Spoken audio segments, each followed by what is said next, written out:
ஆட்டோக்காரனே வண்டியில இருந்தனமா கால் கீழே வந்துச்சுனே. ஐயோ நம்ம வண்டி இது. ஐயோ வெள்ளக்கோடு வேலையை காமிச்சிருச்சே. வார வாரம் ஒண்ணு இப்படி உருவி விழுந்தா என் பொழப்பு எப்படித்தே நடக்குமோ? அண்ணே ரொம்ப நன்றிண்ணே. நல்ல வேலை பார்த்து சொன்னீங்க. இல்லைன்னா பல எறும்பு கிடக்கிற யாராவது தூக்கிட்டு போயிருப்பாங்கண்ணே. போன வாரம் தானே போருக்கு பண்ணிட்டாச்சு 5000 ரூபாய் செலவு பண்ணிட்டு வந்து அதுக்குள்ள செல் போட்டு உருவி கீழே விழுந்துருச்சு. நான் என்னத்த சொல்லுவேன்? ஐயோ இந்த வெள்ளக்கோடுனால என் வண்டியே போயிரும் போல தெரியுதுன்னு.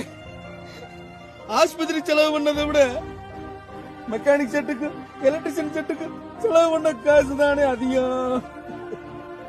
அண்ணே மெதுவா போனாலும் தட தடன்னு ஏதோ ஒண்ணு காலுக்கு கீழே விழுந்ததுண்ணே. போன மாசம் என் வண்டிக்கு அப்படித்தேன். போருக்கு செயின் ஸ்ப்ராக்கெட்டு பேரிங்கி அப்படின்னு சொல்லிட்டு 10,000 ரூபாய் செலவு வச்சுட்டு வந்தேனே. ஓ வண்டிக்கு என் வண்டிக்கு மட்டும் இல்லனே, இந்த வெள்ளக்கோடு போட்டதுல இருந்து எல்லா வண்டிக்கும் இதே பிரச்சனை தானே.